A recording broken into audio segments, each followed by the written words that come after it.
ভাইয়া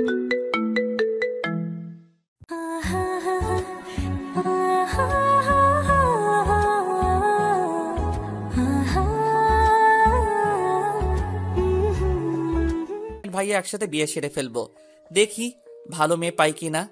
খুঁজেন, পেয়ে যাবেন। হ্যাঁ দেখি, যদি আপনার মতো কাউকে পাই তাহলে তো ভালোই হতো। আচ্ছা আমি যাই, আমার একটা কাজ আছে। একটা কথা ছিল। কি কথা বলো? এখন না, পরে বলবো। আচ্ছা ভাবি, আসি তাহলে। বলেই চলে আসলাম। বুঝতে পারলাম নিজেকে সামলে নিতে কোনো সমস্যা হবে না, কারণ আমি লাবণীর চোখে ভালোবাসা দেখিনি। তার চোখ আজ কথা বলেনি। হ্যাঁ সে কেঁদেছে, কিন্তু এটাও মনে রাখতে হবে মেয়েরা ছিচকাদুনে অল্পতেই কাঁদতে পারে, আমরা ছেলেরা পারি না। আমাদের ইমোশন মেয়েদের চাইতে বেশি, তবে সেটা প্রকাশ করি না। আমরা কাঁদি আড়ালে লুকিয়ে, কেউ দেখে না। হাঁটতে ইচ্ছা করছে না, তাই রিক্সা নিলাম। সারা রাস্তা ভাবলাম আজকে রাতে বাবাকে বলবো আমি নীলাকে বিয়ে করব, তাদের বাসায় প্রস্তাব দিতে। আমি একা থাকলে শিওর কিছু একটা ঘটবেই। যদি নীলা সাথে থাকে তাহলে নিজেকে অনেকটা সামলে নিতে পারবো। মেয়েটার চোখে ভালোবাসা দেখেছি। বাসায় ঢুকে আগে আম্মুর রুমে গেলাম। গিয়ে দেখি আম্মু আর অরিন বসে আছে রুমে। আমি রুমে ঢুকে আম্মুকে বললাম, আম্মু ক্ষুধা লাগছে। টেবিলে খাবার রাখা আছে, খেয়ে নেয়। তোমার হাতে খাবো, খাইয়ে দিবা? দেখ পাগল ছেলে কি বলে, এত বড় হয়ে গেছে এখনো আম্মুর হাতে খেতে হবে? তুমি খাইয়ে দিবা কিনা সেটা বলো। ভাইয়া, তোর জন্য একটা খুশির খবর আছে। কি খুশির খবর? তোকে খাইয়ে দেওয়ার জন্য একটা লোক আনবো ভাবতেছি। ভাবি বানিয়ে বিয়ে করবি? আগে তোর বিয়ে দিব, তারপর আমি করব। আম্মু, এবার কিন্তু ওকে মারবো আমি। আম্মু তুমি খাইয়ে দিবা কিনা তাই বলো। আচ্ছা দিতেছি। আমি কি করলাম তাহলে? আমাকেও খাইয়ে দিতে হবে? আচ্ছা দুজনকেই খাইয়ে দেব, তারা খাবার নিয়ে আসতেছি। আম্মু রুম থেকে বের হতেই অরিনের গাল ধরে জোরে টেনে দিলাম। অরিনের সবচেয়ে অপছন্দের কাজ এটা। অরিন রেগে গিয়ে আমার চুল টেনে দিল।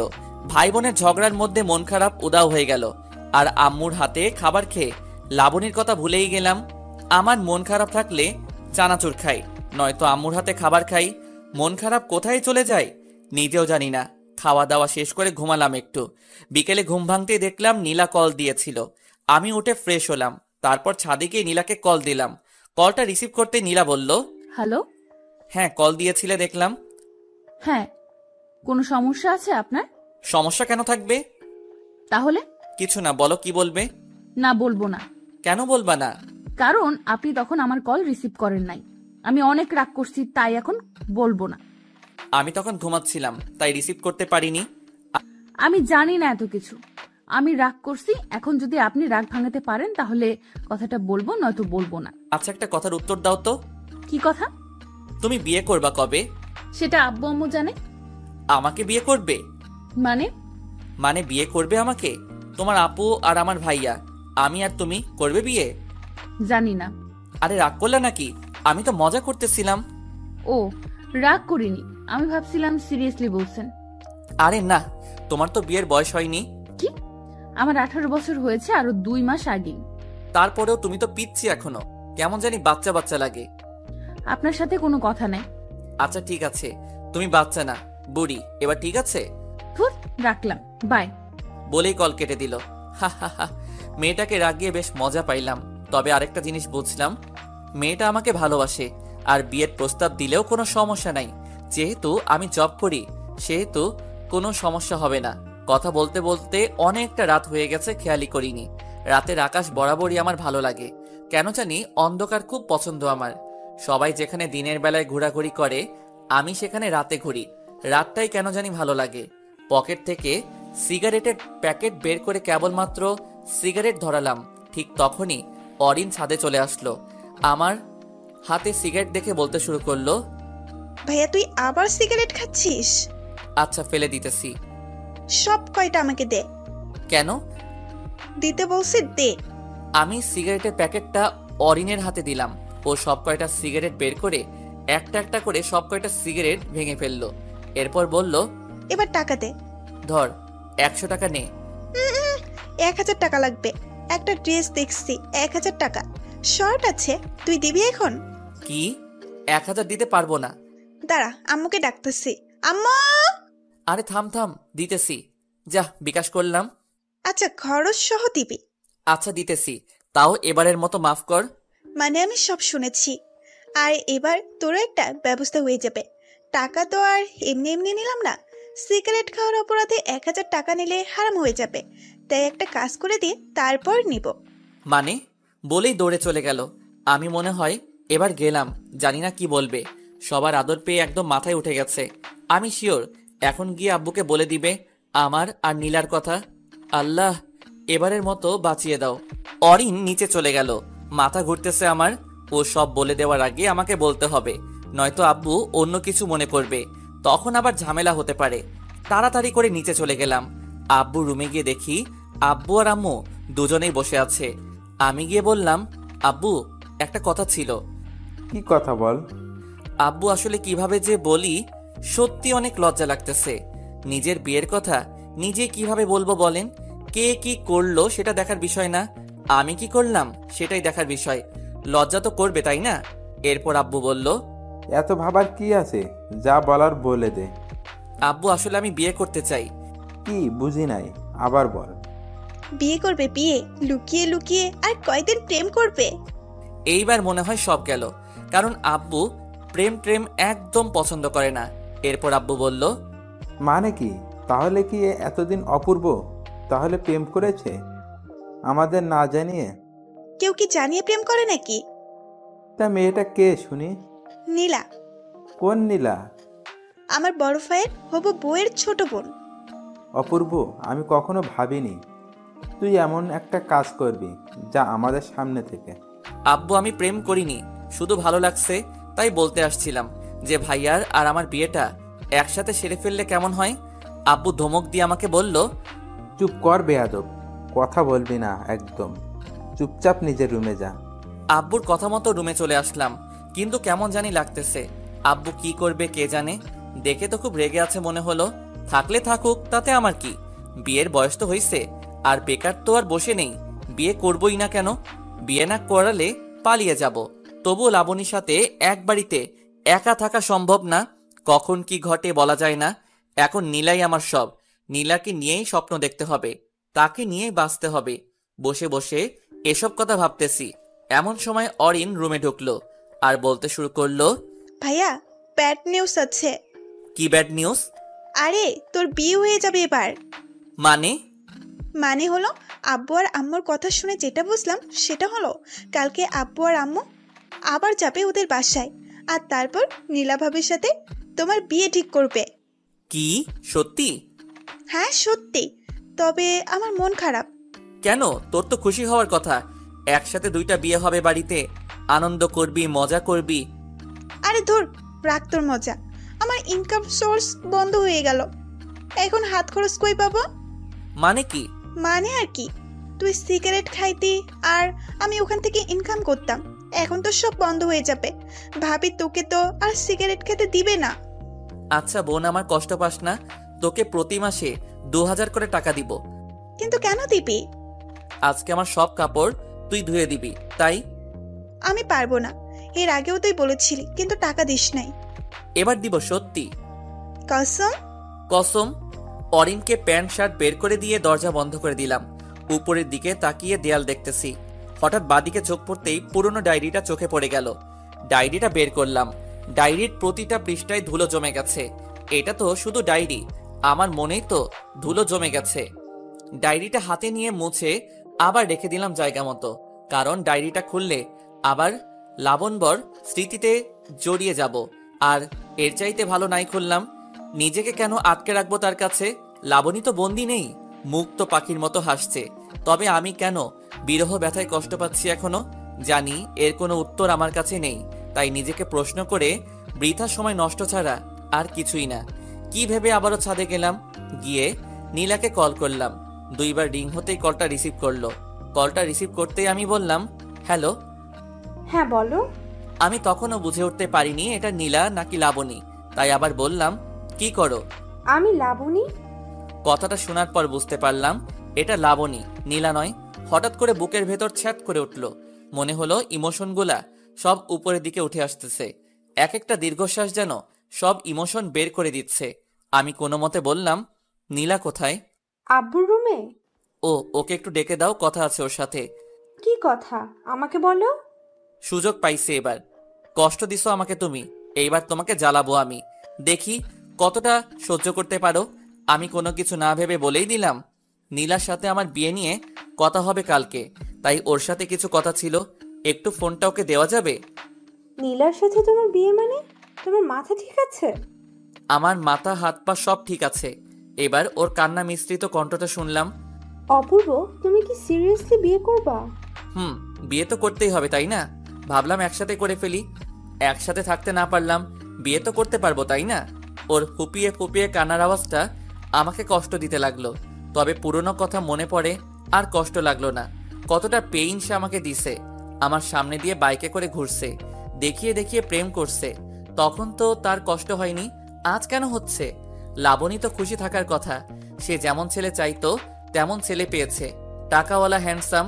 বলতে দ্বিধা নেই, আমার বড় ভাই আমার চাইতেও দেখতে ভালো আর অনেক রোমান্টিক। তাহলে কেন পারছে না সে তাকে নিয়ে সুখে থাকতে? এসব ভাবতে ভাবতেই ফোনের দিকে তাকালাম আর বললাম, হ্যালো। আচ্ছা, আমি নীলাকে ফোন দিতেছি, কথা বলো। আচ্ছা ঠিক আছে। 2 মিনিট পর নীলার কণ্ঠ শুনতে পেলাম। আবার ফোন কেন দিছেন? একটা কথা জানার ছিল। কি কথা? আমাকে বিয়ে করবা? কি বলেন এগুলা? যা বলি তার উত্তর দাও, নয়তো অন্য মেয়ে দেখতে হবে। অন্য মেয়ের দিকে তাকালে না চোখ উপরে তুলে নিব। তার মানে বিয়ে করবা? আমার লজ্জা লাগতেছে, রাখি, বাই। আর শুনো, আরেকটা কথা জানার ছিল। কি কথা? তোমার বয়ফ্রেন্ড আছে? বিয়ের প্রপোজাল দিয়ে এখন আসছে বয়ফ্রেন্ড আছে নাকি জানতে। সরি, আসলে আমি জানতাম না তোমার বয়ফ্রেন্ড আছে। আমি মানা করে দিতেছি বাবাকে। বেশি বুঝেন কেন এত? শোনেন, আমার বয়ফ্রেন্ড নাই। ফোনটা কেটে গেল। লজ্জা পাইছে। আপন মনে হেসে উঠলাম। মনে হয় এবার সত্যি নীলার প্রেমে পড়ে গেছি আমি। উত্তেজনা কাজ করছে ভিতরে, কি হবে কালকে সেটাই ভেবে।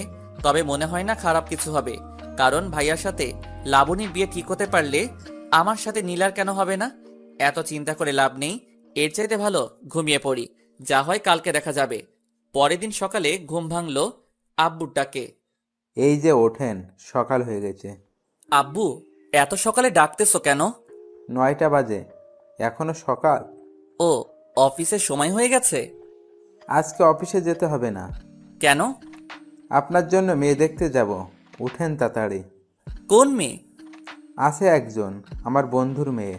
তুই যা করছস, কখনো আবার কার সাথে পালিয়ে যায় বলা তো যায় না, তাই তোকে বিয়ে করাবো তোর ভাইয়ের সাথে। কিন্তু আমি তো নীলাকে। নীলাকে? কি? কিছু না। তাড়াতাড়ি আয়, সবাই অপেক্ষা করতেছে তোর জন্য। আচ্ছা তুমি যাও, আমি আসতেছি।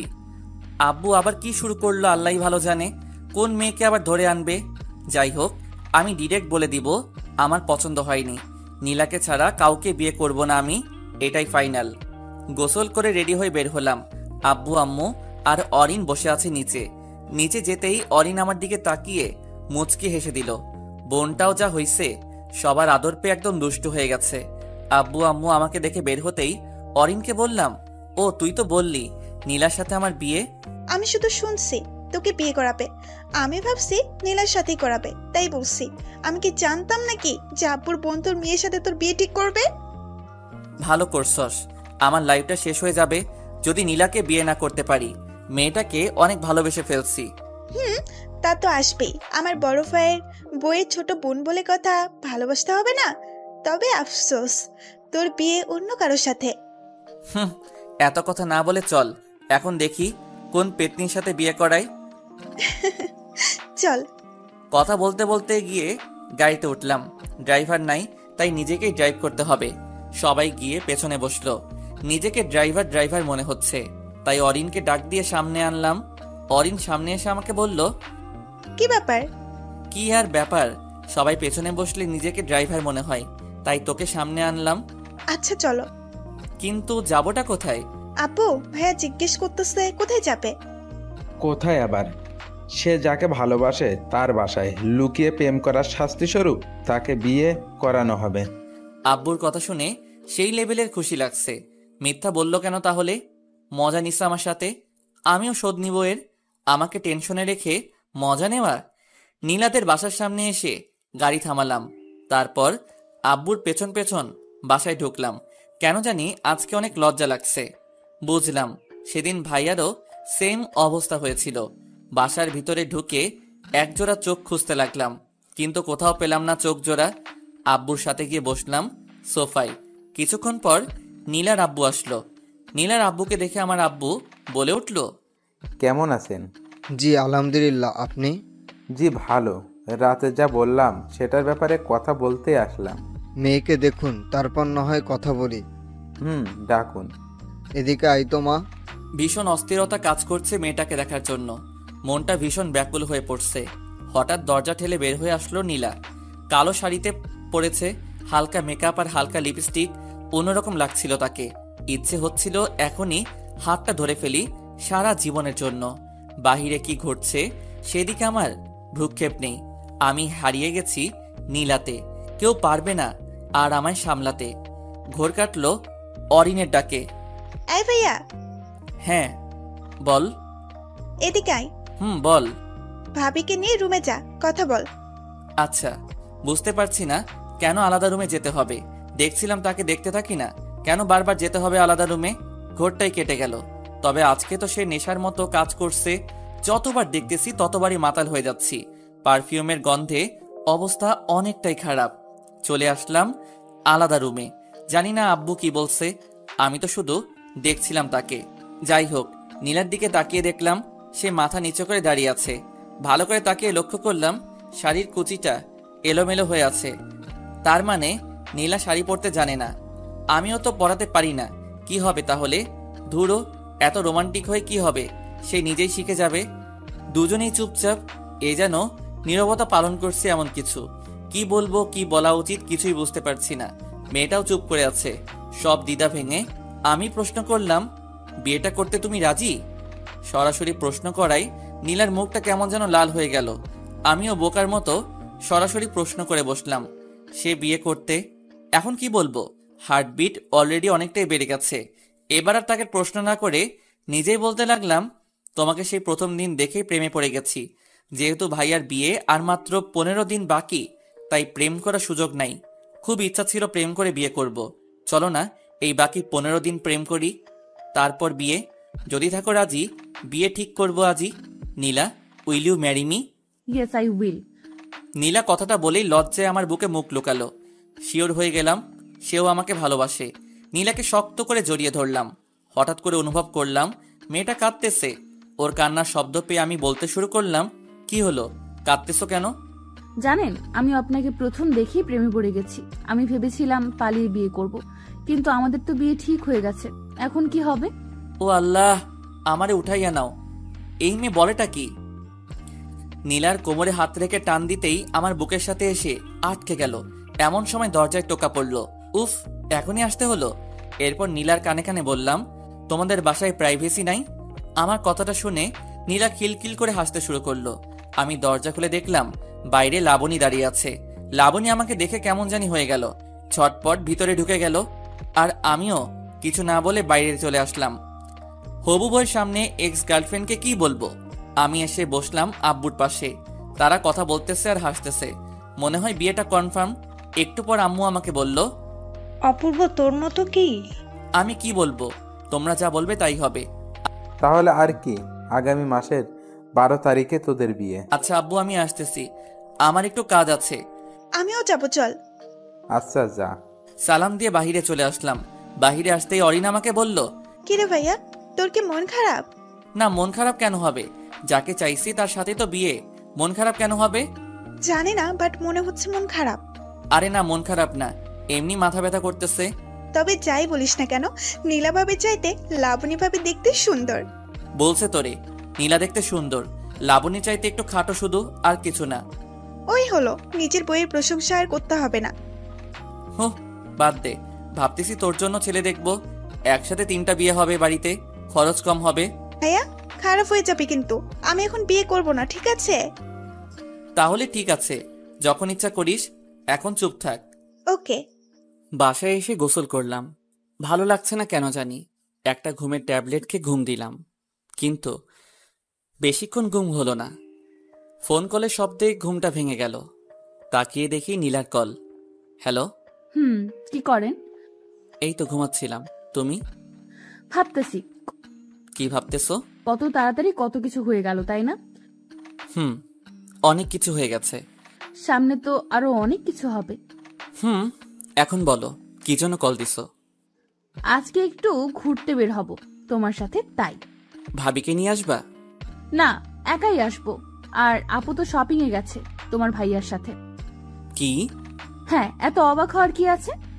আর 14 দিন পরে তো বিয়ে, এখন থেকে শপিং করবে না তো কখন করবে? আমি এই জন্য অবাক হইনি। অবাক হয়েছি তুমি এখনো শপিং এ যাও নাই, তাই। আমি কি একা একা শপিং এ যাব নাকি? না, একা কেন যাবা? এখন আমার সাথে যাবা। রেডি হয়ে নাও তাড়াতাড়ি। সত্যি নিয়ে যাবেন? না, মিথ্যা মিথ্যা নিয়ে যাব। তুমি রেডি হয়ে নাও তাড়াতাড়ি। 3:30 মিনিটের মধ্যে আসবা। আচ্ছা, আপনি দাঁড়ান টঙের দোকানে, আমি আসতেছি। আচ্ছা, তাড়াতাড়ি আসবা। ঠিক আছে, বাই। রেডি হয়ে মামার দোকানে গিয়ে দেখি সব বন্ধুরা একসাথে আড্ডা দিতেছে। কাজের চাপে পড়ে অনেকদিন আড্ডা দেওয়া হয় না। গিয়ে বসলাম ওদের সাথে। কিরে, কি খবর? তোকে তো আর দেখাই যায় না। কেমনে দেখবি? সারাদিন তো অফিসেই থাকি। তা ঠিক, তবে বাবার এত টাকা কি করবি? তোর চাকরি করার কি দরকার? শোন ভাই, তোদের বাবার টাকা আছে, তোরা বসে বসে খা, আমারে জ্ঞান দিস না। আচ্ছা ঠিক আছে, আজকে রাত 9টায় পার্টি আছে, তুই আসবি। কিসের পার্টি? আমার গার্লফ্রেন্ডের বার্থডে। আচ্ছা, আসবো। আমি বাহিরের দিকে তাকিয়ে দেখি নীলা আসতেছে। তাই আমি ওদেরকে বললাম, দোস্ত, একটা জিনিস বলা হয়নি। কি? 12 তারিখ আমার বিয়ে, সবাই আসবি, কার্ড পাঠিয়ে দিবনি। কি বলিস? কেমনে কি? আর বলিস না, বড় ভাইয়ের জন্য মেয়ে দেখতে গিয়ে এক বাড়িতে 2টারে পছন্দ হয়েছে। কি আর করার, আব্বা বিয়ে করাইব এখন। হ্যাঁ ভালো, সবাই দেখি বিয়ে করতেছে, তুই বিয়ে করলে আর 2জন বাকি। আচ্ছা দোস্ত থাক, রাতে কথা হবে। নীলা আসতেছে। অপূর্ব? নীলা মানে? তোকে রাতে সব বলবো, এখন যাই, বাই। নীলা এসে দাঁড়িয়ে আছে, খেয়ালই করিনি। দৌড়ে গিয়ে রিক্সায় উঠলাম আর বললাম, সরি, অনেকদিন পর বন্ধুদের সাথে দেখা হওয়ার কারণে একটু আড্ডা দিলাম। ঠিক আছে, তবে এত কাছে কেন বসেছেন? দূরে যান। নীলার কথায় কিছুটা অপ্রস্তুত হলাম। আমি কিছু বলতে পারলাম না আর একটু বাহিরের দিকে চেপে বসলাম। তার কথায় পুরো বোকা বনে গেছি। বাহিরের দিকে তাকিয়ে আছি, হঠাৎ নীলা টান দিয়ে তার দিকে টেনে নিল। তারপর আমার কাঁধে ওর মাথা রাখলো। চোখ বন্ধ করে আছি। কয়েক সেকেন্ড থ মেরে কাহিনী বুঝলাম। তারপর নীলার হাত ধরে তার মায়াবী মুখটার দিকে তাকালাম। মেয়েটা লজ্জায় এখনো চোখ খুলতে পারছে না। নীলার এমন কাণ্ড দেখে আমি বললাম, হইছে, এবার চোখ খুলো। না, খুলবো না। কেন? আমার লজ্জা লাগে। হায় রে, এত লজ্জা আসে কোথা থেকে? জানি না, বাট আমি চোখ খুলতে পারবো না। আচ্ছা, আমি চোখ বন্ধ করতেছি, এবার খুলো। আচ্ছা। নীলা চোখ খুলতে আমি হেসে উঠলাম। কেমনে এত লজ্জা পাই বুঝি না। আমার হাসি দেখে নীলা বলল, আপনি চোখ বন্ধ করেন নাই কেন? চোখ বন্ধ করলে কি এই লজ্জা মাখা মুখটা দেখতে পারতাম? ধুর, আপনার সাথে আর কথাই বলবো না। রিক্সা চলছে আপন গতিতে, আর আমরা আমাদের ব্যস্ত শহরে প্রিয় মানুষের সাথে রিক্সায় বসে এমন খুনসুটি বা কয়জন করতে পারে? রিক্সা আর কাপল মানে রোমান্টিক অনুভূতি, যেটা বাইক কিংবা বড় গাড়িতে পাওয়া যায় না। জ্যামে পড়লেও কোনো সমস্যা নেই, একটু ফাঁকা পেলেই বেরিয়ে যায় রিক্সা। এই জন্য রিক্সাই বেটার। নীলাকে নিয়ে চলে আসলাম শপিং মলে। শপিং মলে এসে আমি নীলাকে বললাম, বলো কি কি কিনবে? বেশি কিছু লাগবে না, এখন অনেক সময় পড়ে আছে, তখন আসবো। এখন একটা শাড়ি কিনবো, তারপর দুজনে মিলে কিছুটা সময় একসাথে কাটাবো। আর আমার জন্য একটা শার্ট পছন্দ করলো তিনি। কি আর করার, কিনতে হলো। শপিং শেষ করে রেস্টুরেন্টে বসলাম। ক্ষুধা লাগছে অনেক। খাবারের অর্ডার দিয়ে বসে আছি নীলাকে নিয়ে। হঠাৎ বাঁদিকে তাকাতেই দেখি ভাইয়া আর লাবণী দুজনে বেশ হেসে হেসে কথা বলতেছে। তাহলে লাবণী আমাকে দেখলেই চুপচাপ আর মনমরা হয়ে যায় কেন? এমনিতে তো বেশ ভালোই হাসছে, ঘুরছে, কথা বলছে সবার সাথে। নীলা লক্ষ্য করলো ব্যাপারটা, আমি যে ওদিকে তাকিয়ে আছি। এরপর নীলা আমাকে বলল, আরে আপু আর ভাইয়া না? সেটাই তো দেখতেছি। আপনি বসুন, আমি আসতেছি। কথাটা বলে ওদিকে চলে গেল। কিছু বলার সুযোগ দিল না। ও গিয়ে কি জানি বলল। একটু পর ভাইয়া ডাক দিল। তারপর আমি গিয়ে বসলাম ওখানে। ভাইয়া আমাকে বলল, এখানে কি করিস? তুমি কি করো? আমি তো তোর ভাবিকে নিয়ে শপিং করতে আসছিলাম, ক্ষুধা লাগছে তাই এখানে আসলাম। আমিও সে কারণেই আসছি। খাবার এসে গেছে। নীলা আর ভাইয়া বেশ খুশি। তারা কিছু জানে না তাই চুপ হয়ে গেছি আমি আর লাবণী। খাচ্ছি কম আর ভাবছি বেশি। কি একটা গন্ডগোল লেগে গেল আমার জীবনে। এক্স গার্লফ্রেন্ড ভাবি হতে চলেছে, আর প্রতিদিন তার সাথেই বারবার দেখা হচ্ছে। না পারছি নিজেকে আটকাতে, না পারছি কিছু বলতে। লাবণীকে ছেড়ে এবার নীলার দিকে তাকালাম। বেশ হাসি খুশি মেয়েটা। মেয়েটার হাসিটা পাগল করার মতো। এই টানে পড়ে থাকতে চাই, আর চাই না পুরনো মায়ায় বন্দি থাকতে। পুরনো মলিন স্মৃতির পাতায় নিজেকে বন্দি রাখতে চাই না। লাবণী তো আমার মনের কথা বোঝেনি আমার ভালোবাসা। তাহলে কেন পড়ে থাকবো তাকে নিয়ে? এখন আমার ইচ্ছা শুধুই তাকে জ্বালানো, আর কিছু না। এখনো এতটাও নীলার মায়ায় পড়িনি, তাই হয়তো পারতেছি না। তবে পারবো, তাকে দেখিয়ে দিব তাকে ছাড়া আমি অচল না। অবশ্য দেখানোর খুব বাকিও নাই। বিয়েটা তো কনফার্ম। হঠাৎ করে ভাইয়া আমাকে বলে উঠল, কিরে, খাচ্ছিস না কেন? কই খাচ্ছি তো। বুঝতে পারছি, তোরা থাক। লাবণী চলো আমরা অন্য কোথাও যাই। ওকে চলো। অর্ধ কান্না মিশ্রিত চোখে আমার দিকে তাকালো লাবণী। আমি নীলার হাত চেপে ধরলাম তাকে দেখানোর জন্য। নীলা চোখ বড় বড় করে আমার দিকে তাকালো। আমি আরো শক্ত করে চেপে ধরলাম নীলার হাত। লাবণীর চোখে খুব কষ্ট হচ্ছে নাকি জ্বলছে, যাই হোক, তার চোখে জল দেখে মনটা একটু হলেও শান্তি পেল। জানি না কেন, তবে প্রতিশোধ নিতে আমার খারাপ লাগছে না। পৈশাচিক আনন্দ হচ্ছে। সেও তো করছে। আমার ভালোবাসা, ইমোশন সব নিয়ে খেলছে। তখন লাবণী মজা নিছে, এখন না হয় কিছুটা সময় আমিও খেললাম। লাবণী চলে গেছে ভাইয়ার সাথে, আর নীলা হাত ধরে টানাটানি করছে। তাকিয়ে দেখি বেশ শক্ত করে ধরেছি। ইস, কাচের চুড়িটা আর একটু হলে হাতটা কেটে যেত। লাল হয়ে গেছে। তাকিয়ে দেখি নীলার চোখেও জল। মেয়েদের চোখে এত জল কোথায় থেকে আসে কে জানে। ওর চোখে জল দেখে আমি বললাম, সরি, আসলে আমি খেয়াল করিনি। ব্যথা পাইছো তুমি? নীলা মাথা নাড়িয়ে বলল, না। অথচ নীলার চোখ দেখে স্পষ্ট বুঝতে পারছি সে ব্যথা পাইছে। হাতটা আলতো করে ধরলাম। এবার হাতটা কাছে টেনে নিয়ে আলতো করে একটা কিস করলাম। এবার চোখ দিয়ে পানি বেরিয়ে গেছে তার। লজ্জায় মাথা নিচু করে ফেলছে অলরেডি। সত্যি বলতে তার এই লজ্জা মাখা চেহারাটা দেখতে আমার সবচেয়ে বেশি ভালো লাগে। নিজেকে হারিয়ে ফেলতে ইচ্ছে করে নীলার মাঝে। তার চোখের দিকে তাকালে বুঝতে পারি তার চোখে কতটা গভীরতা আছে, যেখানে আমি একবার পড়ে গেলে যখন তখন হারিয়ে যাব। সত্যি কিছু মানুষের চোখ আছে যেগুলা অত্যন্ত গভীর এবং মায়াভরা। একটা মানুষকে বশ করার জন্য শুধু অবাক করা চোখের চাহনি আর মায়াভরা হাসিটাই যথেষ্ট, যা নীলার মধ্যে রয়েছে। পাগল করার মতো চাহনি নীলার। হুট করে নীলা আমাকে বলল, যে কোথায় হারালেন আবার? তোমার চোখে। কি সব বলেন আপনি? বুঝি না কিছুই। আমি প্রেমের ভাষায় কথা বলি। আমাকে ভালোবাসো, সব বুঝতে পারবে। ঠিক আছে, শিখিয়ে দেন কিভাবে ভালোবাসতে হয়। শিখাবো? হ্যাঁ। সত্যি শিখাবো? শিখানো? ভেবে বলো। শিখাবো? না, আপনার সাথে থাকলে এমনিতেই শিখে যাব। ও আচ্ছা, তাই নাকি? তাহলে তো সাথে সাথেই থাকা লাগবে। এবার চলুন, সন্ধ্যা হয়ে গেছে, বাসায় যেতে হবে। আচ্ছা আসো। বিল দিতে গিয়ে শুনলাম ভাইয়া বিল দিয়ে গেছে। বাহ, ভালো কাজ করছে। কিছু টাকা বেঁচে গেল। এরপর বাহিরে এসে রিক্সা নিতে গেলাম। ঠিক তখনই নীলা বাধা দিয়ে বলল, রিক্সা লাগবে না হেঁটেই যাব? 1 ঘন্টা সময় লাগবে হাঁটলে। তো চলুন, 1 ঘন্টা হাঁটবো আপনার সাথে, আমার কোনো সমস্যা নেই। আপন মনে হেসে উঠলাম। নীলা মনে হয় প্রেমের ভাষা শেখার চেষ্টা করতেছে। চেষ্টা করতে থাকুক, ক্ষতি কি? ব্যস্ত রাস্তার পাশে হেঁটে চলেছি দুজন। নীলার হাতের সাথে আমার হাতের ছোঁয়া লাগছে বারবার। অনুভব করতেছি তাকে। ভিতরটা কেমন একটা ফিল হচ্ছে, বলে বোঝানো যাবে না। বারবার ছোঁয়া লাগছে কিন্তু হাত ধরছি না। দেখি নীলা কি করে। আমি চাই সে আমার হাতটা ধরুক। এবার হঠাৎ নীলা আমার হাতটা ধরে ফেললো। মাথাটা নিচু করে হাঁটছে নীলা। আমি হাঁটছি উপরের দিকে তাকিয়ে। রাতের আকাশ দেখতেছি আর দুজন হাতে হাত রেখে হাঁটতেছি। সত্যি এইভাবে রাতের আধারে প্রিয় মানুষকে সাথে নিয়ে হাতে হাত রেখে পথ চলাটা খুবই সৌভাগ্য মনে করি। আল্লাহ যেন সেই সৌভাগ্যবান ব্যক্তিদের মাঝে আমাকেও রাখেন, সেই কামনা করি। কতক্ষণ হয়েছে জানি না, দুজনে হাঁটতেছি। এখনো হাত ছাড়িনি। নীলা ছাড়িনি, আমিও ছাড়িনি। ব্যাপারটা কিছুটা এরকম, তুমি না ছাড়লে আমিও ছাড়বো না। মেইন রোডটা ছেড়ে এবার বাসার রাস্তায় হাঁটতেছি। নীলা হাঁটতে পারছে না, একটু পরপর দাঁড়িয়ে পড়ছে। বুঝতে পারলাম কষ্ট হচ্ছে হাঁটতে, তাই আমি বললাম, কি হয়েছে? পায়ে ব্যথা করছে, হাঁটতে পারছি না। রিক্সা নিব? না, তাহলে? কষ্ট হলেও হাঁটবো আপনার সাথে সারাটা রাস্তা। বাকিটা জীবন তো আপনার সাথেই হাঁটতে হবে। এখন থেকেই না হয় শুরু করে দিই। তুমি অলরেডি প্রেমের ভাষা শিখে গেছো। হয়তো, কিন্তু আমি সত্যিই চাই আপনার সাথে সারা জীবনের বাকি রাস্তাটা পার করতে। এবার আর কোনো কথা না বলে নীলাকে কোলে তুলে নিলাম।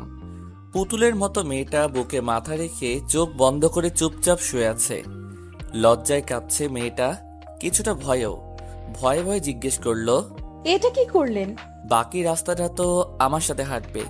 এখন যদি পায়ে ব্যথা করে তাহলে বাকি রাস্তা কিভাবে হাঁটবে? তাই একটু সাহায্য করলাম তোমাকে। মানুষ দেখছে তো। এটা মেইন রোড না, আশেপাশে একটাও মানুষ নেই।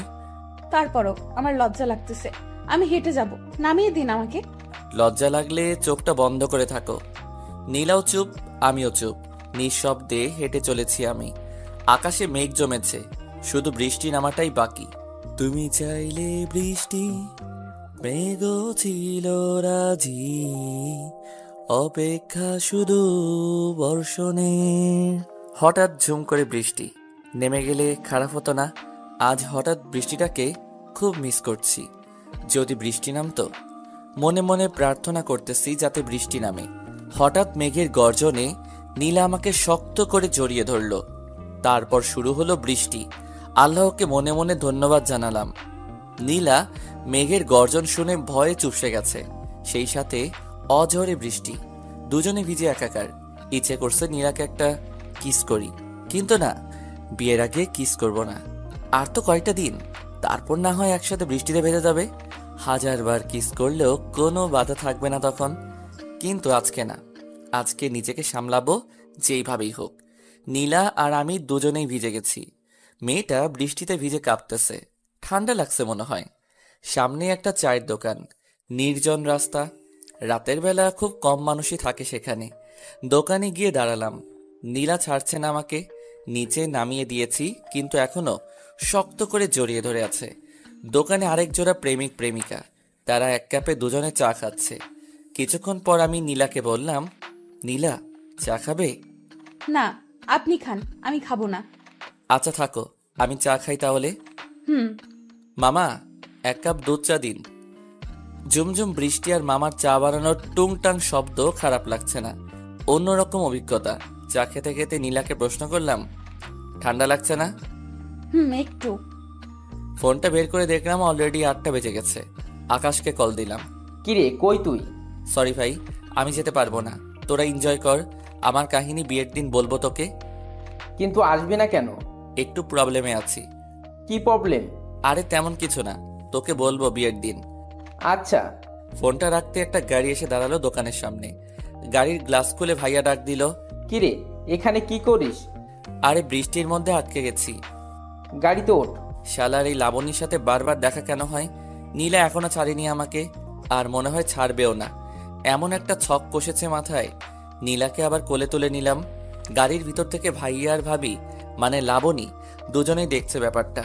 লাবণীর অবস্থা করুন, ওর চেহারাটা দেখে হাসি পাচ্ছে। নীলাকে গাড়িতে নিয়ে বসালাম। এখনো জড়িয়ে ধরে রেখেছে আমাকে। তার এখন লজ্জা লাগতেছে না।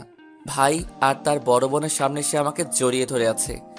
এমনিতে তো অল্পতেই লজ্জায় লাল হয়ে যায়। ভাইয়া গাড়ি চালাচ্ছে। হঠাৎ করে সামনে তাকিয়ে দেখি লাবণী গাড়ির ভিতরে গ্লাসটায় তাকিয়ে আমাদেরকে দেখতেছে। দেখুক, তাতে আমার কি? আমি তো ভালোবেসে ফেলছি নীলাকে। নীলা চোখ বন্ধ করে আমাকে জড়িয়ে ধরে আছে, আর ভাইয়া গাড়ি চালাতেই ব্যস্ত। লাবণী আমাদের দেখছে। আমি নীলার কপালে হাত রাখলাম। হালকা জ্বর জ্বর মনে হলো, সারা শরীর ভেজা তার। শার্টটা খুলে নিজ হাতে নীলার মাথা মুছে দিলাম। গ্লাসে তাকিয়ে দেখি লাবণীর চোখে পানি। বৃষ্টির পানি নাকি? বুঝলাম না কিছুই। কাঁদতে থাকুক, মাত্র তো শুরু, আরো অনেক কাঁদতে হবে। সবকিছু শোধ নিব, তারপর দূরে সরে যাব। খেয়াল করলাম নীলা কাঁপতেছে। কি করব কিছুই বুঝতে পারছি না। বাসার সামনে এসে থামলো ভাইয়া। তারপর আমাকে বলল, অপূর্ব, তুই লাবণী আর নীলাকে বাসায় নামিয়ে দিয়ে আয়। আচ্ছা। এই কথা বলে ভাইয়া নেমে গেল। আমি নীলার থেকে নিজেকে ছাড়িয়ে সামনে গিয়ে বসলাম। লাবণী পাশে বসা, নীলা পেছনে। নীলা চোখ বন্ধ করে শুয়ে আছে। মনে হচ্ছে দুইটা আমার, কিন্তু আমি তো একজনকে চাই। আমি তো নীলাকে চাই, লাবণীকে না। আমি সামনে তাকিয়ে গাড়ি চালাচ্ছি। লাবণী অবাক হয়ে তাকিয়ে আছে আমার দিকে। হয়তো ভাবতেছে কিভাবে এতটা কঠোর হলাম, কিন্তু সে তো জানে না তার ছেড়ে যাওয়া আমাকে কতটা কষ্ট দিয়েছে। কষ্ট পেতে পেতে আজ আর তার কষ্ট আমাকে কাঁদায় না। তবে কিছু স্মৃতি আছে যেগুলো মনে পড়লে না চাইলেও চোখে জল চলে আসে। নীলার বাসার সামনে এসে গাড়ি দাঁড় করালাম। তারপর আমি গাড়ি থেকে নেমে গাড়ি আনলক করলাম। লাবণী বের হয়ে বাসার ভিতরে ঢুকে দাঁড়ালো। এবার আমার পালা। নীলাকে আবার কোলে তুলে নিলাম। লাবণী তাকিয়ে দেখতেছে আমাদেরকে। নীলার দিকে তাকিয়ে মুচকি হাসলাম। মেয়েটা লজ্জা পেয়ে আমার বুকে মুখ লুকালো। বাসার ভিতর এসে নীলাকে নামিয়ে দিলাম। তারপর লাবণীকে বললাম, ভাবি নীলা তো বৃষ্টিতে ভিজছে আর শরীরে হালকা জ্বর জ্বর ভাব, একটু মেডিসিন খাওয়াই দিয়ে ওকে। আচ্ছা। লাবণী দ্রুত ভিতরে ঢুকে গেল। আমিও নীলাকে বিদায় দিয়ে চলে আসলাম। বাসায় এসে ফ্রেশ হয়ে একটু বিশ্রাম নিলাম। রাতে খাবার টেবিলে বসতেই আব্বু প্রশ্ন করলো, দিনকাল কেমন চলে? এই তো আব্বু ভালো। আর আপনার কেমন? আমারও ভালো। দুজনেরই বিয়ে, ওদের ভালো কাটবে না তো কি আমার ভালো কাটবে? আব্বু ওকেও বিয়ে দিয়ে দাও, দিনকাল ওরও ভালো কাটুক। ওর এত কষ্ট আর সহ্য হয় না। থাম সবাই, আমার কথা শোন। আব্বু বলো। বিয়ে তো আর কয়টা দিন বাকি, তো সব কাজ কে করবে?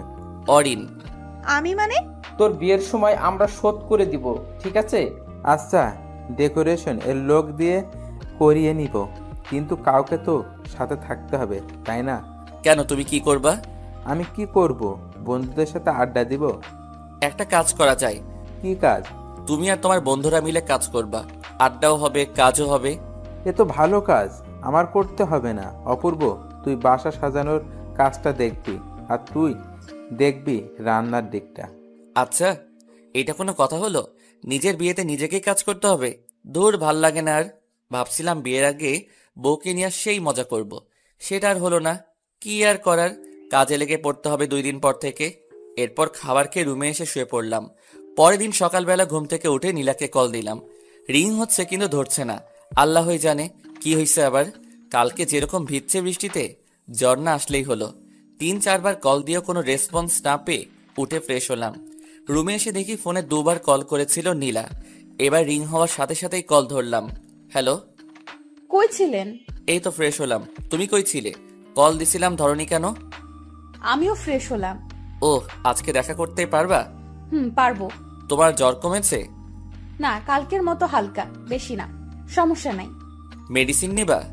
লাগবো না। যা বলছি করবা। আর দুপুরে নামাজ পড়ে এসে সরাসরি দেখা করব। ঠিক আছে, লেকের ধারে আসবেন? ওকে, বাই। ফোনটা রেখে আবার ঘুম দিলাম, কিন্তু বেশিক্ষণ ঘুমাতে পারলাম না। আম্মু এসে ডেকে গেছে। খাওয়া হয় নাই এখনো, ভালো লাগতেছে না, তাই খাওয়া হয় নাই। ঘড়িতে তাকিয়ে দেখি 12টা 25 বেজে গেছে। আজান দিতেছে, নামাজে যেতে হবে। তাড়াতাড়ি গোসল করে পাঞ্জাবি পরে বের হয়ে গেলাম। নামাজ শেষ করে লেকের ধারে গেলাম। নীলা আসেনি এখনো, বসে আছি একা একা। ক্ষুধা লাগছে প্রচুর। গতকাল রাতে খাইছি, সকাল থেকে কিছু খাওয়া হয়নি। একা একা বসে থাকতে ভালো লাগতেছে না। অপেক্ষা জিনিসটা এত কষ্ট দেয় কেন কে জানে। তবুও ভালো লাগছে নীলাকে নিয়ে রেস্টুরেন্টে যাব। যেই পরিমাণ ক্ষুধা লাগছে তাতে বেশিক্ষণ না খেয়ে থাকলে মরে যাব মনে হয়। আমি ক্ষুধা সহ্য করতে পারি না। বসে বসে পুকুরে ঢিল ছুটতেছি। নীরব পরিবেশ, মানুষ নাই, নাই কোনো কোলাহল। পানিতে ঢিল ছোড়ার সাথে সাথে শব্দ হচ্ছে। হঠাৎ পেছনে তাকিয়ে দূরে নীলাকে দেখলাম। নীলাকে দেখে নিজের অজান্তেই মুখে হাসি ফুটে উঠল। নীলা আমার পাশে এসে বসলো, হাতে একটা ব্যাগ। জানি না কি আছে ব্যাগের ভিতর।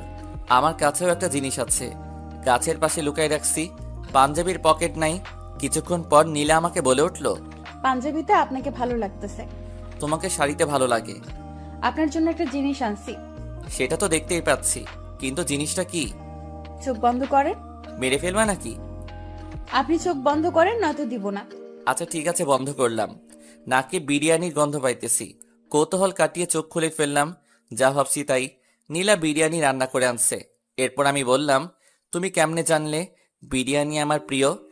আমি জানি তো, আপুকে জিজ্ঞেস করেছিলাম কি রান্না করব, সে বলল বিরিয়ানি, তাই আর কি রান্না করলাম। লাবণী তো জানে আমার বিরিয়ানি পছন্দ।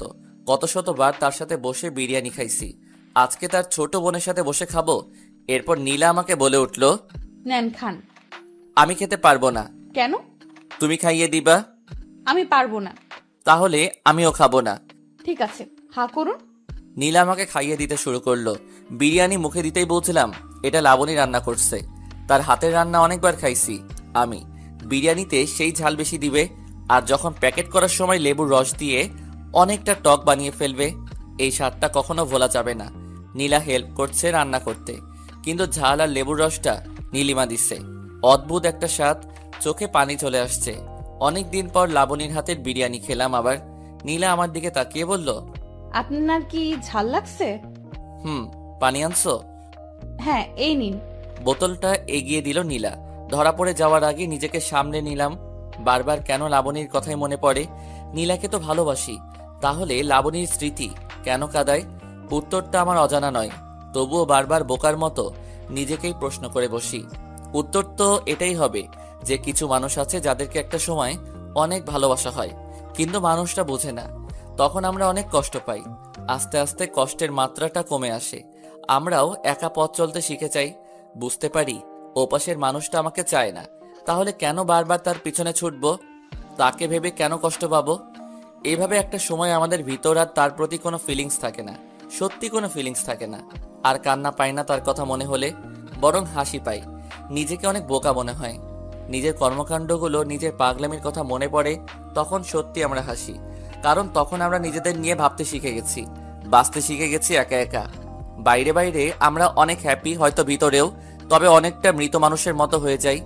আমরা হাসি, খেলি, বন্ধুদের সাথে ঘুরতে যাই, পার্টি করি, সারাদিন আমরা সব করি, কিন্তু রাত হলে না, সেই মানুষটার কিছু স্মৃতি চোখের সামনে ভেসে ওঠে। তখন কান্না পায় না, দীর্ঘশ্বাস উঠে আসে। ঠিক তখন নিজেকে কি বোঝায় জানেন? আজকে অনেক ক্লান্ত লাগতেছে, ঘুমিয়ে পড়ি। এইভাবেই চলে যায় দিন।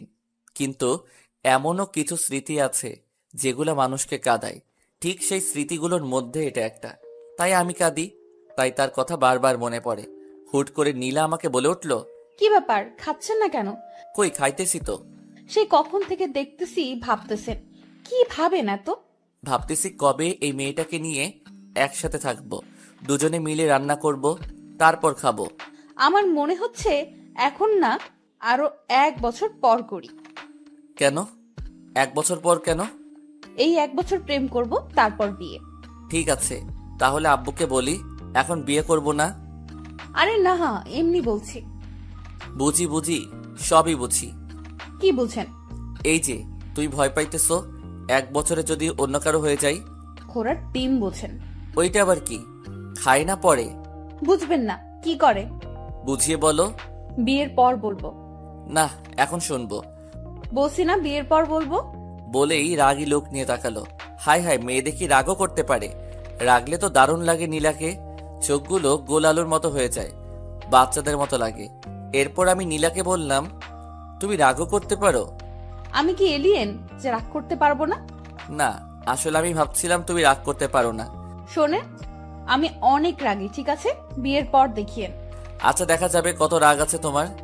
আচ্ছা, এবার সরুন। ঘেসতে ঘেসতে তো একদম কাছে চলে এসেছেন। তো আমার বউয়ের আমি কাছে আসবো না? শুনেন, এখনো বিয়ে হয় নাই, ঠিক আছে? আচ্ছা ঠিক আছে, হয় নাই, হবে তো, তাই না? আগে হোক, তারপর কাছে আইসেন। বাহ, কালকে তো এমন ভাবে জড়িয়ে ধরেছিলা যেন আমাদের 5-7 বার বিয়ে হয়েছে, আর আজকে তো চিনতেই পারছো না। আরে কালকের কথা বাদ, ভয় পাইছিলাম তাই ছাড়িনি। না হলে আপনার মতো বান্দরকে কে জড়িয়ে ধরবে? কি আমি বান্দর? না তো কি, দেখেন হাত ধরে ফেলছেন। আচ্ছা ঠিক আছে, ছাড়লাম, যাও, আর ধরবো না। আমি একটু দূরে সরে বসলাম। এবার নীলা ঘেঁষতে লাগলো, তাই আমি বললাম, কি ব্যাপার, এদিকে আসতেছো কেন? এমনি, ওখানে রোদ, তাই এদিকে আসলাম। নীলা, একটা জিনিস দেখাবো, দেখবা? কি? ওই যে দেখো মাকড়সা। নীলা চিৎকার করে উঠেই আমার দিকে আসলো। ওকে দেখে আমিও উঠে দৌড় দিলাম। নীলা আমার পেছনে দৌড়াইতেছে আর চিৎকার করতেছে। আমি ভাবলাম আমি কেন দৌড়াইতেছি।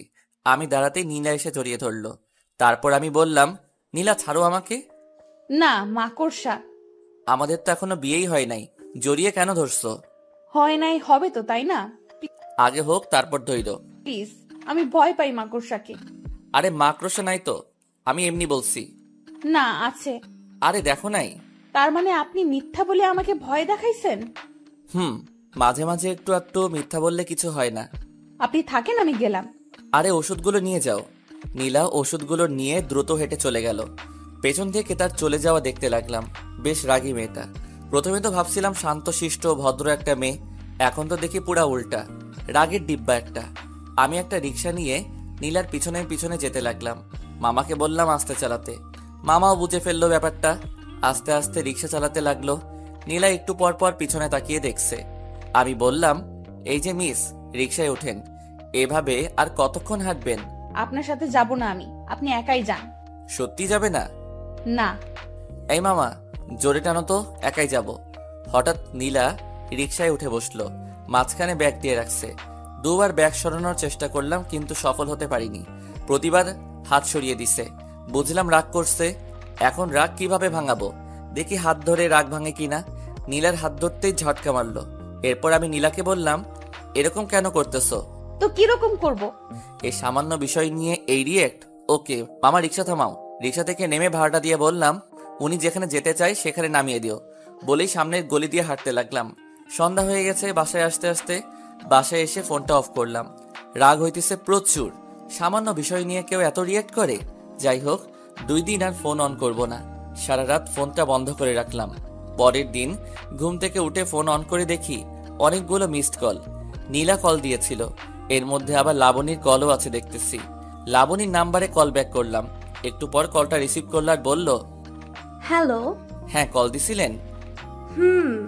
কেন? এমনি একটা কথা বলার ছিল।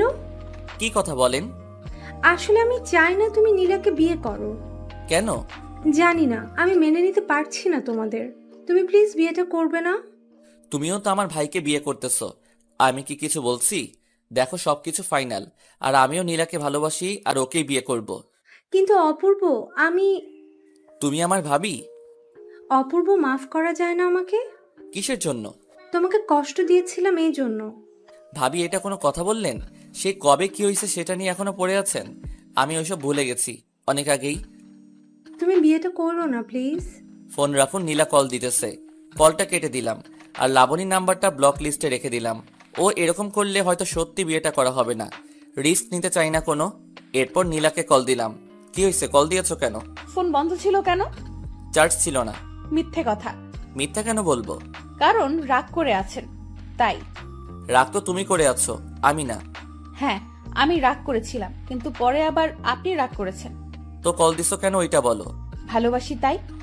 কালকে মামার সামনে রিকশায় বুঝিয়ে দিছো কতটা ভালোবাসো। আরে তখন তো রেগেছিলাম তাই। ভালো করছো। আচ্ছা রাখি, আমি পরে কথা হবে। না, এখন কথা বলবো। ব্রাশ করব। পরে। আগে ভালোবাসি বলবেন, তারপর। পারবো না। তার মানে আপনি আমাকে ভালোবাসেন না?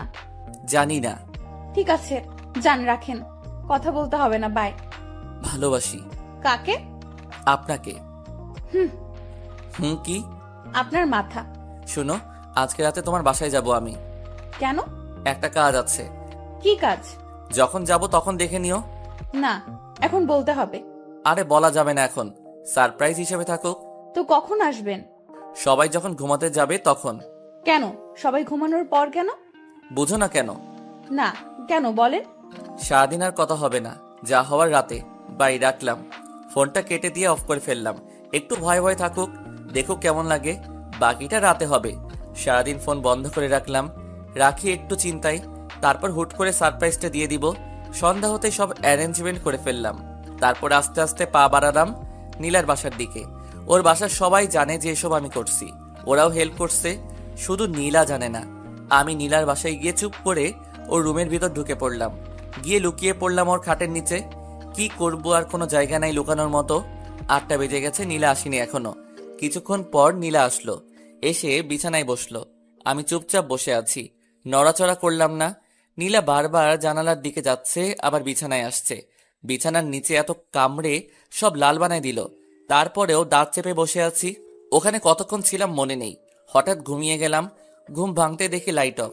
ফোনের দিকে তাকিয়ে দেখি 11:49 বাজে, আর নীলার কল আসছিল অনেকগুলো। ভাগ্যিস ফোনটা সাইলেন্ট করা ছিল, নইলে ধরা খেয়ে যেতাম। আস্তে আস্তে খাটের নিচ থেকে বের হয়ে আসলাম। ডিম লাইটের আলোয় মেয়েটা ঘুমাচ্ছে। আমি লাইটটা অফ করে দিলাম। তারপর জানালার পর্দাটা সরিয়ে দিতেই চাঁদের আলো এসে পড়ল নীলার মুখের উপর। কেমন যেন নীল সাদা একটা আবরণ, অদ্ভুত সুন্দর লাগছে নীলাকে। আমি ওর পাশে বসে এমন মায়াভরা একটা মুখ দেখতে পারবো ভাবিনি কখনো। আমার জন্য এটা উপরই পাওয়া। ফোনের দিকে আবার তাকালাম, দেখে 11:56 বাজে।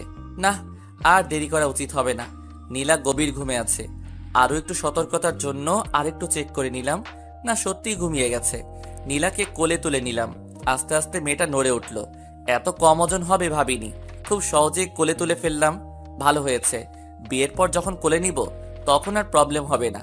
নীলাকে নিয়ে ছাদে উঠলাম। লাবণী ছাড়া সবাই ছাদে আছে।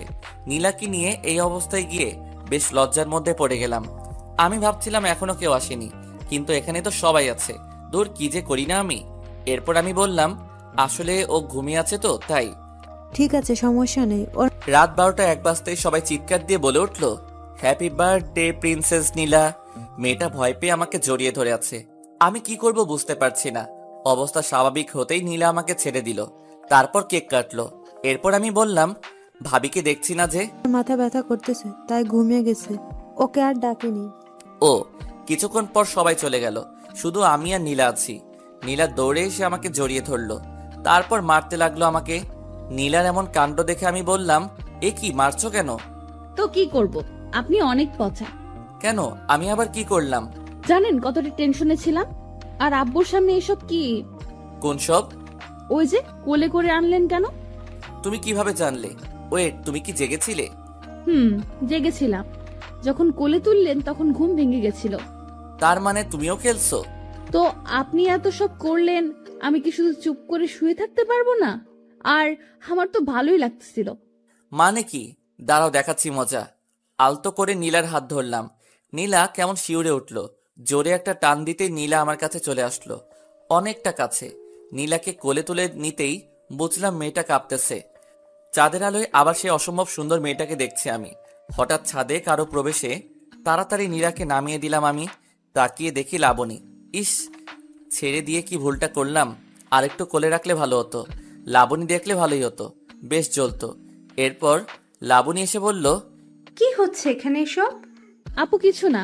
চুপ, তুই রুমে যা। কিন্তু যেতে বলছি যা। অপূর্ব, কি হচ্ছে এসব? কি হবে, একটু প্রেম করছিলাম আর কি। আমি বলছিলাম বিয়েটা না করতে, আর তুমি কি করছো? দেখো, বিয়ে করা না করা আমার পার্সোনাল ব্যাপার। এখন তুমিও তোমার বোন যদি ইচ্ছে করো তাহলে বিয়েটা ভেঙে দিতেই পারো, তবে আমি তোমাকে বিয়ে করব না। আমি নীলাকে ভালোবেসে ফেলেছি আমি। অপূর্ব, মনে পড়ে কি এমন একটা রাত আমাদের কাটানোর কথা ছিল? তুমি বলেছিলে কোনো এক বার্থডে এভাবে উইশ করবে। ভুলে গিয়েছো সবকিছু? ভুলিনি বলেই আমার ইচ্ছাটা পূরণ করে নিলাম, শুধু মানুষটা ভিন্ন। আর এসব কথা ব্রেকআপের সময় মনে ছিল না? ব্রেকআপের পর তো একদিনও জিজ্ঞেস করনি কেমন আছি আমি। তখন তো একবারও এসব কথা মনে হয় নাই। তাহলে এখন কেন? তখন অগোছালো ছিলাম তাই। লাবণী চুপ করে দাঁড়িয়ে আছে। বুঝলাম কাঁদতেছে মেয়েটা। আমিও কিছু বলবো না, আর যা সত্যি সেটাই বলেছি। কেঁদে কি লাভ? বুঝতে পারলাম না তারও তো বিয়ে হচ্ছে। আমার জ্বলে না, তাহলে তার কেন জ্বলে? বুঝি না এমন কেন মেয়েরা। লাবণীর ওপর আমার খুব রাগ আর বিরক্ত লাগতেছে, তাই ছাদের কোণে গিয়ে একটা সিগারেট ধরালাম। লাবণীর এতেও জ্বলে, প্রশ্ন করে উঠল, সিগারেট কেন খাচ্ছ? এমনি। এর কারণও কি তোমাকে বলতে হবে নাকি? না, এমনি জিজ্ঞেস করলাম। দেখো লাবণী, একটা কথা বলি, আমিও বিয়ে করতেছি আর তুমিও করতেছো, তাহলে সমস্যাটা কোথায়? কই, আমার তো সমস্যা হচ্ছে না। জানি না, কিন্তু তুমি অন্য কারো হয়ে যাচ্ছ, এটা আমি মেনে নিতে পারছি না। তুমি তো বারবার অন্য কারো হয়ে গেছো, আমি কি বলেছি কিছু? অপূর্ব, পুরনো কথা কেন টানছো? কারণ তুমি মনে করিয়ে দিচ্ছ তাই। তোমার প্রত্যেকটা কথা বিষের মতো লাগে আমার। যাই বলো, সেই পুরনো কথাই মনে পড়ে যায়। তুমি প্লিজ আর আমাকে কিছু বলো না। তুমিও বিয়ে করো, আমিও করি। পুরনো সব শেষ এখানেই। আগে যা হয়েছে সব ভুলে যাও, নতুন করে শুরু করো। অপূর্ব, তুমি এসব কি বলছো? যা সত্যি তাই বলছি। আমি আসি এখন। আমি ছাদ থেকে নেমে আসতেই লাবণী কেঁদে উঠল।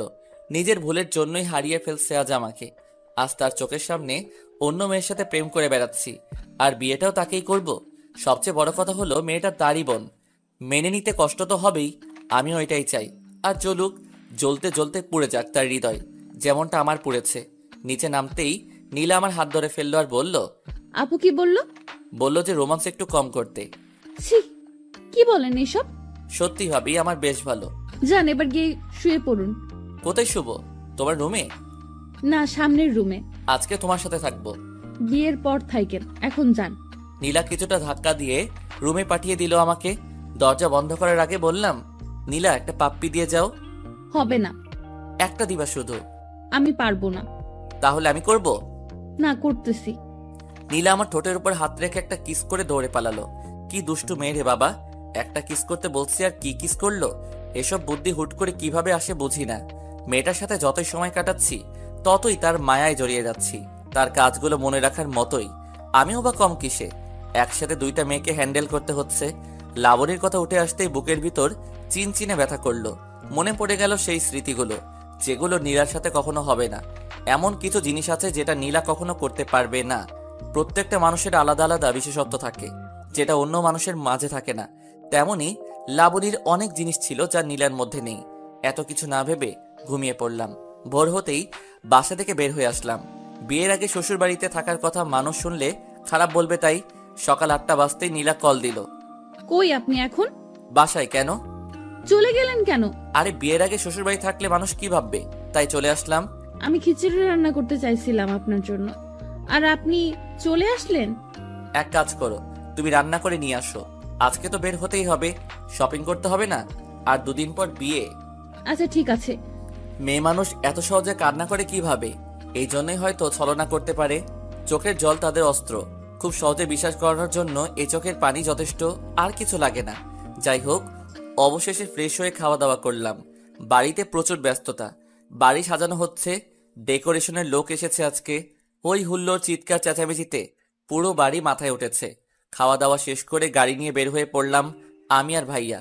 সব শপিং আজকে শেষ করতে হবে, এরপর আর সময় কই। দুজনে বের হয়ে পড়লাম। বাসার সামনে থেকে লাবণী আর নীলাকে নিয়ে নিলাম। সামনে ভাইয়া আর ভাবি, পিছনে আমি আর নীলা। নীলা খিচুড়ি নিয়ে আসছে। নীলা খিচুড়ির টিফিন বের করতেই মাথায় দুষ্ট বুদ্ধি চাপলো। এই সুযোগে লাবণীকে আর একটু জ্বালানো যাক। নীলাকে বললাম খাইয়ে দিতে। ভাইয়া গাড়ি চালানোতে ব্যস্ত, আর ওদিকে লাবণী লুকিং গ্লাসে আমাদেরকে দেখতেছে। নীলা খাইয়ে দিতেই ওর হাতে আলতো করে কামড় দিলাম। নীলা একটু হাসলো, তারপর আবার খাইয়ে দিতে লাগলো। আমি আবারও কামড় দিলাম। নীলা লজ্জা পাচ্ছে আর আমি মজা নিতেছি। অন্যদিকে লাবণী রাগে ফুলছে। রাগলে লাবণীকে অনেক ভালো লাগে, তবে আমার হাসি পায় এখন। লাবণীও তো পারে ভাইয়ার জন্য কিছু রান্না করে আনতে। আমি খাওয়া শেষ করে নীলার আঙ্গুল চুষতে লাগলাম। লাবণীর দিকে তাকিয়ে দেখি চোখ দিয়ে জল বেরোবে বেরোবে অবস্থা। না, আর জ্বালানো যাবে না, এরপর সমস্যা হয়ে যাবে। অনেক কিছু কিনলাম, পকেট প্রায় ফাঁকা হয়ে গেল। মেয়েদের এত জিনিস লাগে। সকালে আসছি অথচ দুজনের শপিং এখনো শেষ হয়নি। সন্ধ্যা হয়ে আসলো প্রায়। বিরক্ত লাগে না এদের? সারাদিন ধরে শুধু ঘোরাচ্ছে, মনে হয় পুরো শপিং মলটাই কিনে নিবে আজকে। অবশেষে সন্ধ্যে 8টায় তাদের শপিং শেষ হলো। দুজনকে বাসার সামনে এনে নামিয়ে দিলাম। যাওয়ার আগে নীলা ডেকে একটা পাপ্পি দিয়ে বিদায় জানালো। গতকালকে একটা আজকে দিয়ে দিল। বেচারা ভাইয়া কেউ কিছু দিল না। ভাইয়া আর আমি বাসায় চলে আসলাম। বাসার কাজ অনেকটা হয়ে গেছে, মাঝখানে বাকি কালকের দিন, তারপরই বিয়ে। রাতে খেয়ে ঘুমিয়ে পড়লাম। দেখতে দেখতে মাঝখানের দিনটাও ব্যস্ততার মাঝখানে কেটে গেল। আজকে বিয়ে, অথচ আমার মনেই হচ্ছে না আজকে আমার বিয়ে। ওদিকে সারা বাড়িতে হই হুল্লোড়। অরিন একটু পরপর এসে জ্বালাচ্ছে, অথচ আমার হঠাৎ মনে হচ্ছে জীবনের একটা পার্ট আজকে হারিয়ে ফেলবো। আজকে তো খুশি থাকার কথা, তবে আমার কেন জানি কষ্ট হচ্ছে। স্বাভাবিক কি নাকি অস্বাভাবিক কিছু বোঝার ক্ষমতা হারিয়ে ফেলেছি। লাবণীর কথা খুব মনে পড়ছে। সত্যি খুব ভালোবাসতাম মেয়েটাকে, হয়তো এখনো বাসি, তাই তো কষ্ট হচ্ছে। তবে ওর চাইতে নীলাকে বেশি ভালোবেসে ফেলেছি। যাই হোক, যা হওয়ার হয়ে গেছে, এসব ভেবে কাজ নেই। দুপুর 2টা বাজতেই রওনা দিলাম। আধা ঘন্টা রাস্তা মাত্র, পৌঁছে গেলাম খুব তাড়াতাড়ি। বাড়িটা সুন্দর করে সাজানো হয়েছে, হয়তো মেয়েটাও আজ সুন্দর করে সেজেছে, আমার জন্যই সেজেছে। ভাবতে অবাক লাগছে, বিয়ে করতে চলে আসলাম। ভাইয়া আর আমি একসাথে বিয়ে করতে আসছি। সবার কাছে কেমন ব্যাপারটা জানি না, তবে আমার লজ্জা লাগতেছে। খাওয়া দাওয়া শেষ করে এখন বিয়ের কাজ শুরু হলো। সামনে বসে আছে নীলা আর লাবণী, আর পাশাপাশি আমি আর ভাইয়া। লাবণীর দিকে তাকিয়ে দেখলাম চোখে জল, আর নীলার চোখে মুখে লজ্জা আর হালকা হাসির ছাপ। দুজনের মনে দুরকম কিছু চলছে বুঝতে পারি। নীলার দিকে তাকিয়ে আরো একবার মুগ্ধ হলাম। চোখ সরাতে ইচ্ছে করছে না, তবে কি করব, এত মানুষের মাঝে এভাবে তাকিয়ে থাকলে সবাই কি ভাববে। চোখ নামিয়ে নিলাম।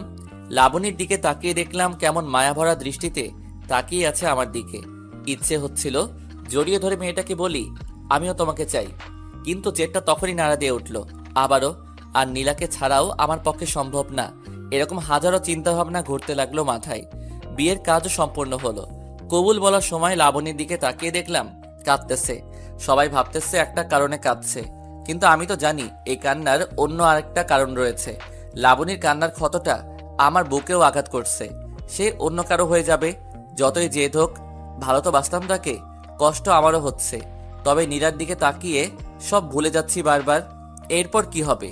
বিয়ে তো হয়েই গেল। বউ নিয়ে বাসার উদ্দেশ্যে রওনা দিলাম।